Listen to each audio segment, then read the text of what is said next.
ሰላም ጤና ይስጥልን እጅጉን የተወደዳችሁና የተከበራችሁ የሆነ ስፖርት አድማጭ ተመልካቾቻችን እንደምን ዋላችሁ። የዕለተ ሮብ የከሰዓት ስፖርታዊ መረጃዎችን ከአሁን ስፖርት ይዘን መጥተናል። ዛሬ የእንግሊዝ ፕሪሚየር ሊግ የ29ኛ ሳምንት መርሃ ግብር ቀጥለው የሚካሄዱም ይሆናሉ። በርካታ ተጠባቂ ጨዋታዎች አሉ። በተለይም እንግዲህ ትላልቅ ክለቦች ዛሬም እንግዲህ የሚጫወቱ ሲሆን ምሽት 4 ሰዓት ተኩል እንዲሁም ምሽት 5 ሰዓት ከሩብ ላይ የሚደረጉ ጨዋታዎች አሉ። ማንቸስተር ሲቲ፣ አርሰናል፣ ቼልሲ እንዲሁም ደግሞ ማንቸስተር ዩናይትድ ዛሬ ጨዋታቸውን የሚያደርጉም ይሆናሉ። በሌሎች ሊጎችም የሚደረጉ ጨዋታዎች እንዲሁ የምንመለከት ነው የሚሆነው። ከዚህም በተጨማሪ የክለብ መረጃዎችን ይዘን መምጣትም ችለናል። አንድ መረጃን ሰምተናል። በተለይም እንግዲህ የኢንተር ሚላኑ ፕሬዝዳንት የሆኑት ሀሳባቸውን ሰጥተው ነበር። አርሰናሎች ተጫዋች ፍላጎት እንዳላቸው ነው መረጃዎች እየወጡም የሚገኙት። ይህ ተጫዋች ከኢንተር ሚላን የሚፈልገው ማን ነው የሚለውን እንዲሁ በፕሮግራማችን ላይ የምንመለከት ይሆናል። ማንቸስተር ዩናይትድ አሰልጣኝ ሚካኤል ካሪክ እንግዲህ ሀሳባቸውን አንስተዋል። ተጫዋች እናስፈርማለን ሲሉ መናገራቸው ነው እየተሰማም የሚገኘው። ሌሎች መረጃዎችንም በስፋት ይዘን የምንቀርብ ይሆናል። ከእናንተ የሚጠበቀው ሰብስክራይብ በማድረግ የቤተሰባችን አባል እንድትሆኑ እንጋብዛቸዋለን። እኛ ቀጥታ ወደ ፕሮግራሞቻችን አለፍን። ከሀገር ውስጥ መረጃዎቻችን ስንጀምር ሜድሮክ የቅዱስ ጊዮርጊስ ስፖርት ክለብን ተረክበው የማስተዳደር ፍላጎት እንደሌለው አስታወቀ።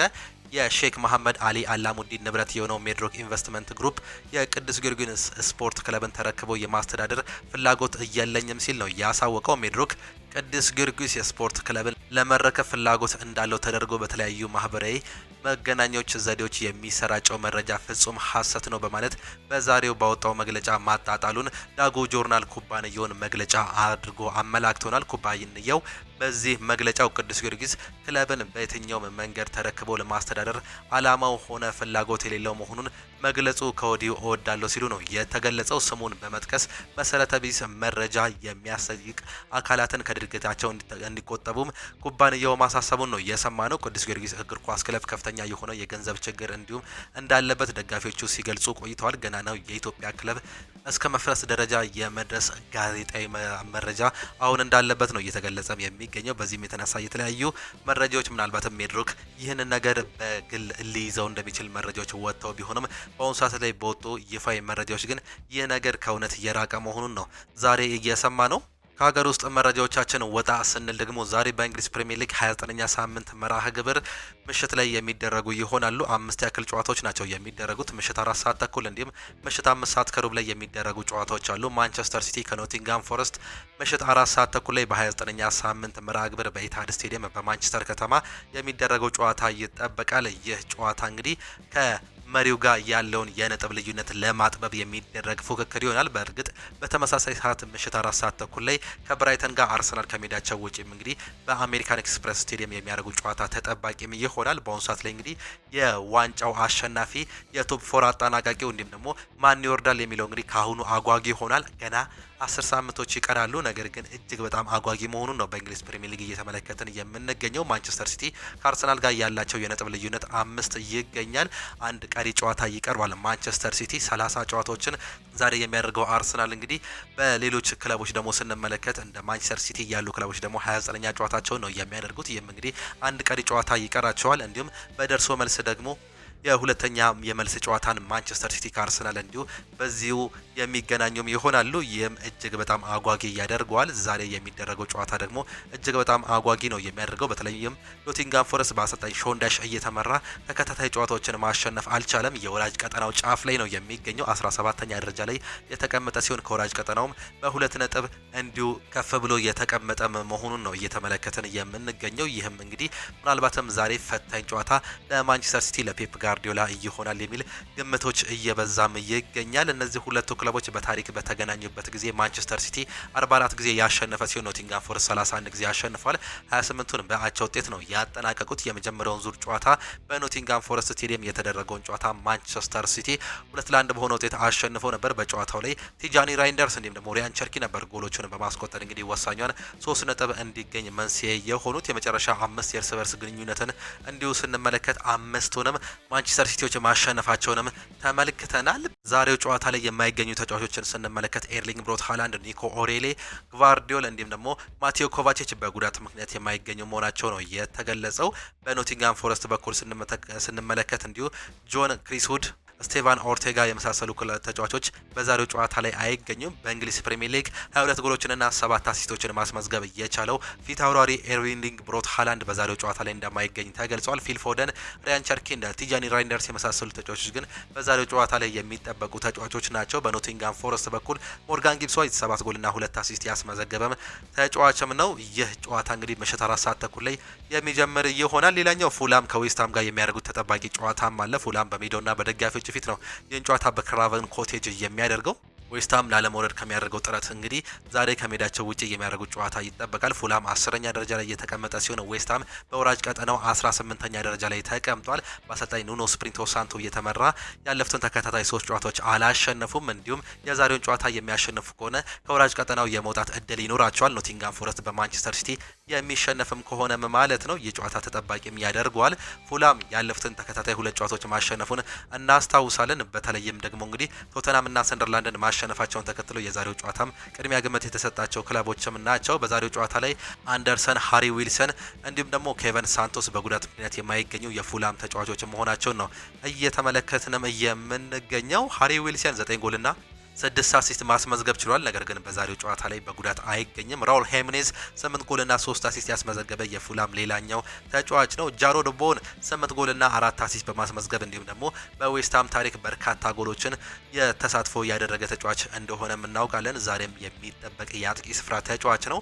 ሌላኛው በርካቶቹ የሚጠብቁት የብራይተን ኤንድ ሆቭ አልቢዮንና የመሪው የአርሰናል ጨዋታ ነው። በአሚክስ ስቴዲየም የሚደረግ ጨዋታ ነው። ይህ ጨዋታ እንግዲህ ምሽት 4 ሰዓት ተኩል ላይ የሚጀምር ሲሆን በተለይም በአሰልጣኝ ሚኬል አርቴታ የሚመራው አርሰናል ያላቸውን የነጥብ ልዩነት በዚሁ ለማስቀጠል የሚያደርጉትን ጥረት ዛሬ በምሽቱ ጨዋታ የምንመለከት መሆኑን ነው የሚያሳየን። እነዚህ ሁለቱ ክለቦች በታሪክ በተገናኙበት ጊዜ አርሰናል 17 ጊዜ ያሸነፈ ሲሆን ብራይተን 8 ጊዜ አሸንፏል። 7ቱን በአቻ ውጤት ነው ማጠናቀቅም የቻሉት። የመጨረሻ የእርስ በርስ ግንኙነታቸውን ስንመለከት ከ5ቱ 3ቱን አርሰናል ያሸነፈ ሲሆን 2ቱን በአቻ ውጤት ነው ማጠናቀቅ የቻለው። የመጨረሻዎቹን 2 የእርስ በርስ ግንኙነቶች አርሰናል እንግዲህ በሜዳው ማሸነፉንም ተመልክተናል። በዛሬው ጨዋታ ላይ ላይገኙ ከሚችሉ ተጫዋቾች መካከል ጁሊያን ቲምበር አንደኛው ነው። በሾልደር ጉዳት ምክንያት የዛሬው ጨዋታው ሊያመልጠው ይችላል የሚሉ መረጃዎችን ሰምተናል። የአማካይ ስፍራው ተጫዋች የሆነው የመሀል ሜዳው ሞተር ዲክላን ራይስ በዛሬው ጨዋታ ላይ የመገኘቱም ጉዳይ እንዲሁ አጠራጣሪ መሆኑን አሰልጣኙም ገልጿል። ሚካኤል ሜሪኖ በጉዳት አይገኝም። ካፒቴኑ ማርቲን ኦዴጋርድም እንዲሁ አጠራጣሪ መሆኑን አሰልጣኙ በፕሬስ ኮንፈረንሳቸው የተናገሩ ሲሆን ቤን ዋይት፣ ካይ ሃቨርትስ እንዲሁም ደግሞ ማክስ ዶማንም የመገኘታቸው እድል ጠባብ ነው ሲሉም ገልጿል። ካይ ሃቨርትስም እንዲሁ አጠራጣሪ ደረጃ ነው ሲሉ በትላንትናው ፕሬስ ኮንፈረንሳቸው መናገራቸውንም ሰማን። ቪክተር ዮኮረሽ 10 ጎሎችን በማስቆጠር እንግዲህ በዚህ ዓመት ጥሩ እንቅስቃሴ እያደረገ ይገኛል። ሌላኛው በክረምት ይሸጣል ተብሎ ሲጠበቅ የነበረው ሊያንድሮ ትሮዛርድ 5 ጎልና 5 አሲስት አለው። ዲክላን ራይስ 4 ጎልና 5 አሲስት ያላቸው እንዲሁም ደግሞ ኤበሬቼ ኤዜ 6 ጎልና 2 አሲስት በማስመዝገብ በእንግሊዝ ፕሪሚየር ሊጉ በአርሰናል በኩል የሚጠቀሱ ተጫዋቾች ናቸው።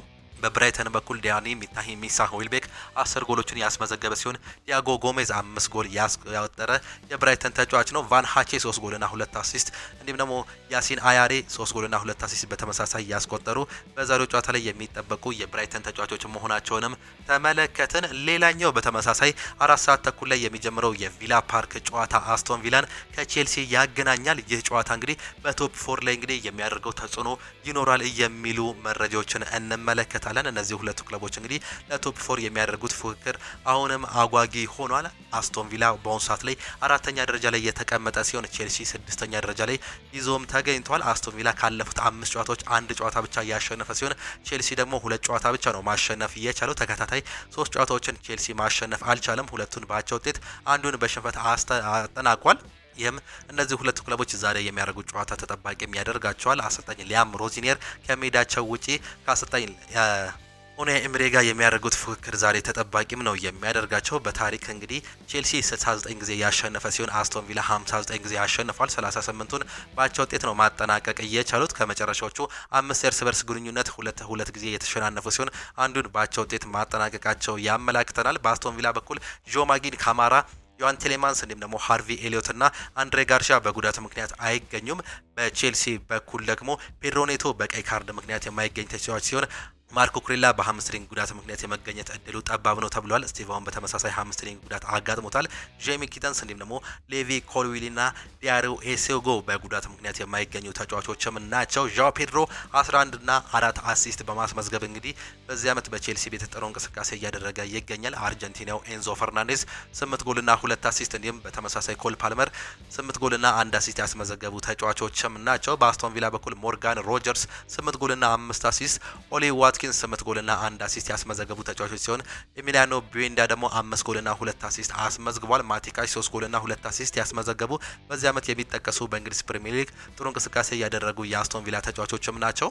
ምሽት 5 ሰዓት ከሩብ ላይ ብቸኛ አንድ ጨዋታ ይደረጋል። በሴንት ጄምስ ፓርክ ስቴዲየም ኒውካስል ዩናይትድ ከማንቸስተር ዩናይትድ ጋር የሚያደርጉት ተጠባቂ ጨዋታ አለ። አሰልጣኝ ኤዲ ሃው ከአሰልጣኝ ማይክል ካሪክ ጋር የሚፋጠጡበት ጨዋታ ነው። በርካቶቹ ይጠብቁታል ይህንን ጨዋታ። እነዚህ ሁለቱ ክለቦች በታሪክ በተገናኙበት ጨዋታ እንግዲህ ማንቸስተር ዩናይትድ 93 ጊዜ ያሸነፈ ሲሆን 48 ጊዜ ኒውካስል ዩናይትድ አሸንፏል።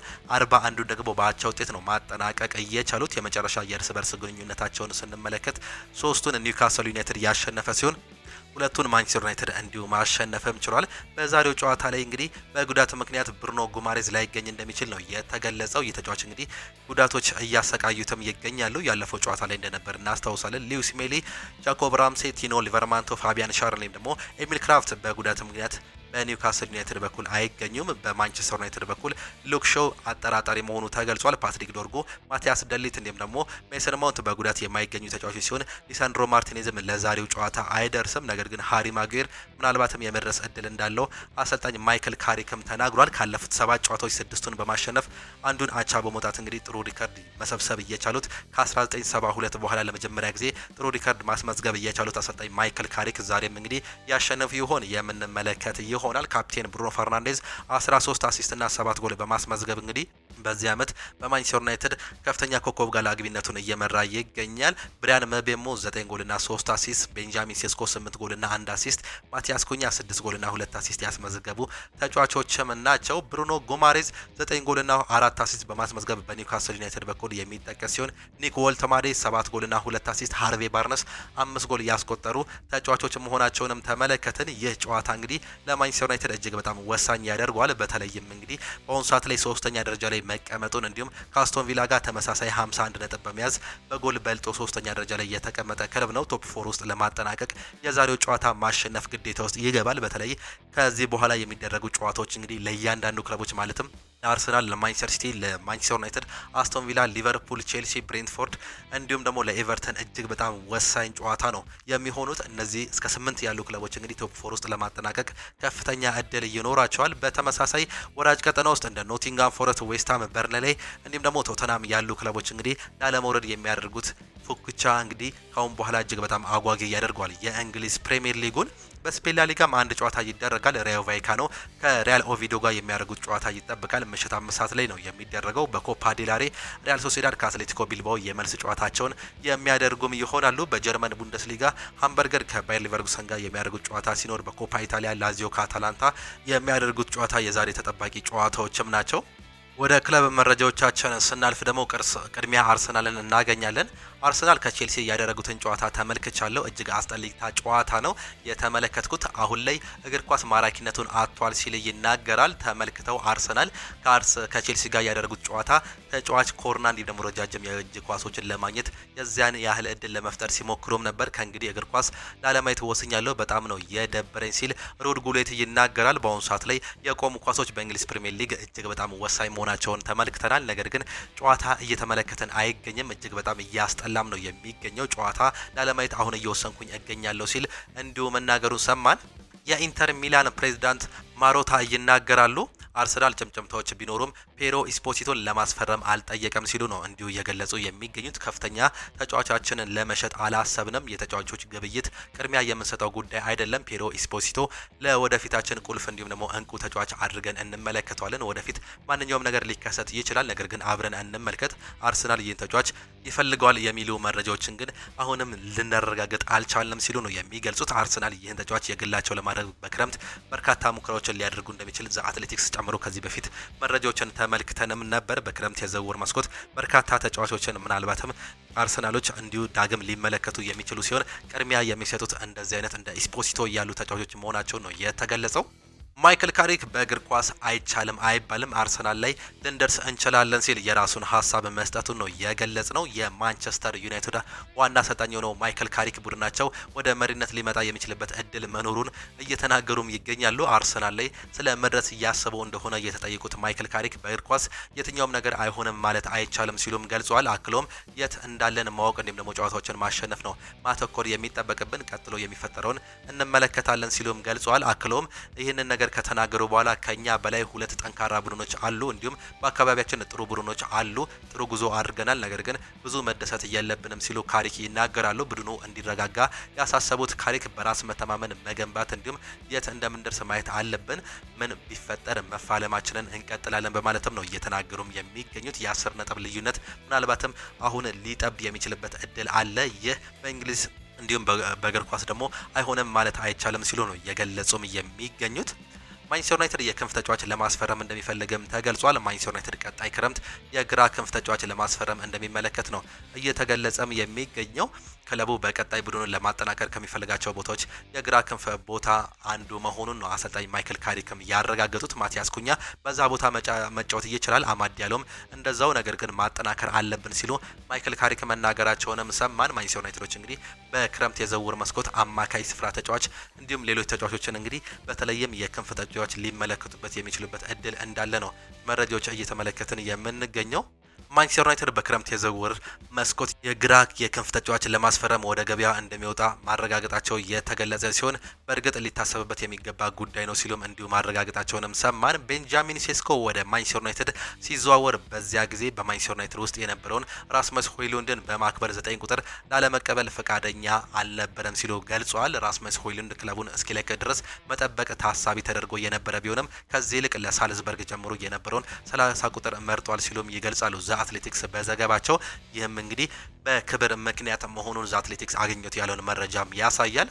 ቤንጃሚን ሴስኮ ወደ ዩናይትድ ከመዘዋወሩ በፊትም ቢሆን ራስን በማሻሻል ደረጃ ትኩረትም ነበረው። በአርቢ ሳልዝበርግ በነበረበትም ወቅት ከልክ በላይ ልምምድ እንዲያደርግ በመስጋት የቡድኑ ጂም መግቢያ መታወቂያውን ተቀብለውት እንደነበር ነው የተገለጸው። በማንቸስተር ዩናይትድ ተመሳሳይ ስም እያገኘም ይገኛል። በመጀመሪያዎቹ ሳምንት ቤት በመፈለግ ረጅም ጊዜ ስለፈጀበት የተለመደው የልምምድ ስነ ስርዓቱ በትንሹ ተስተጓጉሎም ነበር። በማንቸስተር ዩናይትድ ቶሎ የተላመደ ምክንያት በከፊል መሆኑ ነው የተገለጸው። በማንቸስተር ዩናይትድ ተመሳሳይ ነገር ለማድረግ ሙከራዎች አድርጎ እንደነበርም አትሌቲክስም አያስነብባሉ። የክለብ አመራሮች ከአንድ የ22 ዓመት ተጫዋች ወዲያውኑ በአንድ የውድድር ዓመት ዘመን 25 ግቦችን መጠበቅ እንደማይቻል ተረድተው ነበር። የሚጠበቀውን ነገር ምክንያታዊ በሆነ ደረጃ ላይ እንዲቆይ እያደረጉ ሲሆን የመላመጃ ጊዜ እንደሚያስፈልገውም አምነውም ነበር። አሁንም ቤንጃሚን ሴስኮ ሙሉ በሙሉ ተላምዷል። ለዚህም ዲያጎ ዳሎት ትልቅ ሚና ተጫውቷል። አዲሱን ተጫዋች ገና እንዲመጣ በመንከባከብ እንዲሁም ደግሞ ሴስኮ በፍጥነት እንዲላመድ በመርዳት እጅግ በጣም ማገዙ ነው በሌሎች ዘገባዎች የሚያመላክተን። በዲሲፕሊን እንዲሁም ራስን በማሳደግ ፍላጎት የተነሳ በጣም እየተቀራረቡ ሲሆን አብዛኛውን ጊዜ ወደ ካሪንግተን ልምምድ ማዕከል የመኪና ማቆሚያ ቀድመው የሚደርሱት እነሱ መሆናቸውን አትሌቲክስም ያስነብባል። ቤንጃሚን ሴስኮ ለራሱ ብዙ ስራዎችን መስራቱ ነው የተገለጸው። አትሌቲክስ ሌላ መረጃ ሲያወጣ ከተጫዋቾች ጋር ቅርበት ያላቸው ሰዎች ለመላመድ ጊዜ የሚወስድበት ስለሚያውቁ በማንቸስተር ዩናይትድ በውድድር ዘመኑ ከ10 እስከ 15 ጎሎች ያስቆጥራል ብለው ገምተውም ነበር። በቡንደስሊጋ አንድ ተጨማሪ ዓመት ቢያሳልፍ ተመራጭ ይሆን ነበር። ነገር ግን በክረምት ወቅት ከየአቅጣጫው የቀረበለት ከፍተኛ ፍላጎት ይህ እንዳይሆን እንዳደረገው ማንቸስተር ዩናይትድም የግሉ ለማድረግ ብዙ መሞከሩን ነው መረጃዎችም የሚያሳዩት። ማንቸስተር ዩናይትድ አሁንም የግራ መስመሩን ለማጠናከር በእጅጉ ጥረት እያደረገም ይገኛል። ለዚህም በእጩነት ከያዛቸው ተጫዋቾች መካከል የ70 ሚሊዮን ፓውንድ የዝውውር ዋጋ የወጣለት ያን ዲያሚያንዴ እንዲሁም ምንም እንኳን እስካሁን ስለሱ ግልጽ መረጃ ባይኖርም አንቶኒ ጎርደን እንደሚገኝበት ነው የቢቢሲው ስፖርት ጋዜጠኛ ሲሞን ስቶት እየዘገበም የሚገኘው። ማንቸስተር ዩናይትዶች በክረምት የዝውውር መስኮት እንደዚህ አይነት ተጫዋቾችን ይመለከታሉ። አንቶኒ ጎርደን አርሰናል እንዲሁም ደግሞ በማንቸስተር ሲቲና ሊቨርፑል የሚፈለግ እንግሊዛዊ ተጫዋች ነው። ያን ዲያማንዴም እንዲሁ በእንግሊዝ ፕሪሚየር ሊግ ከሚፈልጓቸው ክለቦች መካከል ማንቸስተር ዩናይትድ እንደሚገኝበት መረጃዎች ሰምተናል። የሻምፒየንስ ሊግ ተሳትፎ ካልተገኘ ሮጀርስም አይገኝም ሲሉ ተገልጿል። የቪላው ኮከብ ሞርጋን ሮጀርስ ወደ የትኛውም ክለብ ዝውውር ከሚደረጉ በፊት የአውሮፓ ሻምፒዮንስ ሊግ ተሳትፎን ታሳቢ ያደርጋል ሲል ማትሎ ያሳስባል። ያለ ሻምፒዮንስ ሊግ ተሳትፎን ቼልሲዎች ይህን ተጫዋች የማግኘት እድላቸው ጠባብ ነው ሲሉ ይገልጻሉ። በክረምት የዝውውር መስኮት ይህ ተጫዋች በበርካታ ክለቦች ተፈላጊ ነበር፣ ነገር ግን ወደ ሌሎች ክለቦች የሚሄድ ፍላጎቱ ጠቦም ነበር። በክረምት የዝውውር መስኮት ግን የመልቀቅ ከፍተኛ እድል ሲኖረው ወደ አውሮፓ ቻምፒየንስ ሊግ ያሉ ክለቦችን ያማትራል ሲል ገልጿል። ማትሎ ሌላኛው ዘገባ ሊያም ሮዚኒየር ቼልሲን ሻምፒየንስ ሊግ ለማሳተፍ ከቀሩት 10 ጨዋታዎች 7ቱን ማሸነፍ ግድ ሊለው ይችላል። ሲቲ፣ አስቶን ቪላ፣ ኒውካስል ዩናይትድ፣ ሊቨርፑል፣ ማንቸስተር ዩናይትድ፣ ቶተናም እንዲሁም ደግሞ በመጀመሪያው ጨዋታ የተሸነፈበትን የብራይተንና የሰንደርላንድም እንዲሁ የሚገናኝበት እድል አለው። ይህም እንግዲህ ምናልባትም ከ10 ጨዋታዎች 7ቱን ማሸነፍ ምናልባትም ሊፈተን እንደሚችል ነው መረጃዎች የሚያሳዩት። ጄሚ ካራገር ይናገራል። እንደ ሊያም ሮዚኒየር ያሉ አሰልጣኞች የትም ቢሄዱ ጥሩ አሰልጣኝ መሆን አይችሉም ሲል ይናገራል። ይህ ወጣት ቡድን ነው፣ ግን ምንም መረጋጋት አይታይባቸውም። ከአርሰናል ጋር እንዲሁም በርንሌ ጋር የተደረጉ ጨዋታዎችን መመልከት ትችላለህ። ምንም አይነት ግልጽ የሆነ እቅድ እንኳን አይታይባቸውም። ይህ በአሰልጣኝ ዘመን እጅግ በጣም የማይጠበቅ ነው ሲሉም ነው የገለጹት።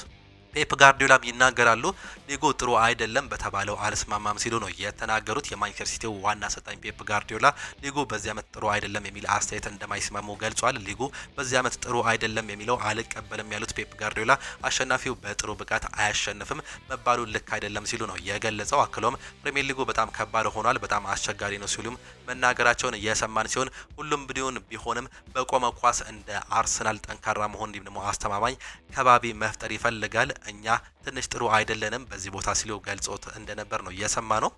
አሰልጣኝ አርኔ ስሎት ይናገራሉ። ወልቭስ አድናቆት ይገባል፣ ለድሉ እንኳን ደስ አላችሁ ሲሉም ነው የገለጹት። የሊቨርፑል ዋና አሰልጣኝ አርኔ ስሎት ወልቭስ ዛሬ ላሳየው ነገር አድናቆት እንደሚገባው ከሽንፈቱ በኋላም ተናግሯል። ወልቭስ ለድሉ እንኳን ደስ አላችሁ ያሉት አሰልጣኙ እነሱ ዛሬ ላደረጉት ነገር አድናቆት ይገባቸዋል ሲሉ ትናንትናም ተናግሯል። ቡድኑ ጠንካራ የመከላከል ብቃት እንደነበረው ያነሱት አሰልጣኙ ነገሮችን ከባድ አድርገውብን ነበር ሲሉም ተናግሯል። በመጀመሪያው አጋማሽ ጥሩ ተጫውተናል ብዬ አላስብም፣ በሁለተኛው አጋማሽ የተሻለን ነበር፣ ነገር ግን ምርጥ አልነበርንም ሲሉም ነው የተናገሩት። የጋላታ ሳራይ ደጋፊዎች አንፊልድም አይገኙም። የመርሲሳይዶ ክለብ ሊቨርፑል በአውሮፓ ሻምፒዮንስ ሊግ ጥሎ ማለፍ ከቱርኩ ክለብ ጋላታ ሳራይ ጋር መደልደሉም ይታወቃል። አሁን ላይ የጋላታ ሳራይ ደጋፊዎች በመልሱ ጨዋታ አንፊልድ እንደማይገኙ ነው የተገለጸው። የአውሮፓ እግር ኳስ ማህበር ደጋፊዎች በጨዋታው አንፊልድ እንደማይገኙ ይፋም አድርጓል። ጋላታ ሳራይ ከጁቬንቱስ ባደረገው ጨዋታ ቁሳቁስ በመወርወር እንደተቀጡ መረጃዎች ነው እያሳዩም የሚገኙት።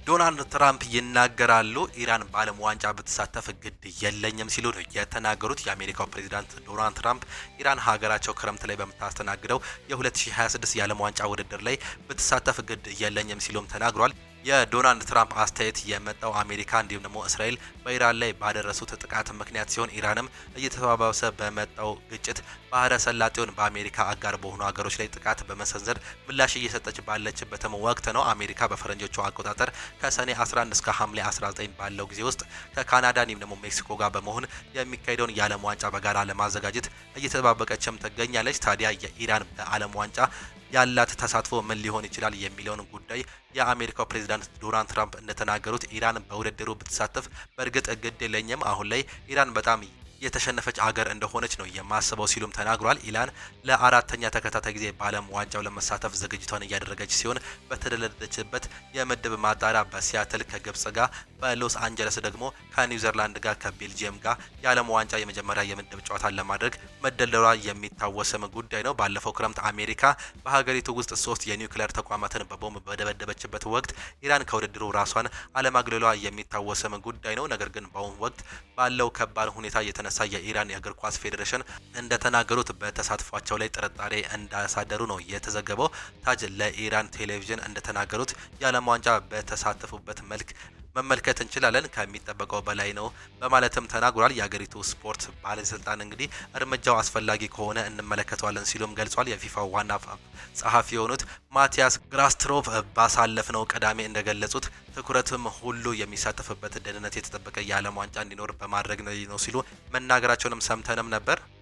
እጅጉን የተወደዳችሁና የተከበራችሁ የአሁኑ ስፖርት አድማጭ ተመልካቾቻችን ለዛሬ ነበረን ስፖርታዊ መረጃዎቻችን ይህንን እየመስሉ ነበረ። ፕሮግራሞቻችንን እንዴት አያችኋቸው? ሀሳብ አስተያየታችሁን ኮሜንት ቦክስ ላይ ልታጋሩን ትችላላችሁ። የዛሬ የአሁኑ ስፖርት የከሰዓት ስፖርታዊ መረጃዎቻችን በዚሁ የሚጠናቀቁም ይሆናሉ። ዛሬ የሚደረጉ ጨዋታዎችን ለማስታወስ ያክል ማንቸስተር ሲቲ ከኖቲንጋም ፎረስት፣ ፉላም ከዌስትሃም፣ ብራይተን ኤንድ ሆቭ አልቢዮን ከአርሰናል፣ አስቶን ቪላ ከቼልሲ እንዲሁም ኒውካስል ዩናይትድ ከማንቸስተር ዩናይትድ ጋር የሚያደርጉት የምሽት ተጠባቂ ጨዋታዎች አሉ። እነሱን እንድታዩ እየጋበዝን የከሰዓት ፕሮግራሞቻችንን እናጠናቅቃለን። በጠዋት ፕሮግራሞቻችን እስከምንገናኝ ድረስ ግን ቻው ቻው፣ መልካም ጊዜ፣ መልካም ምሽት ይሁንላችሁ።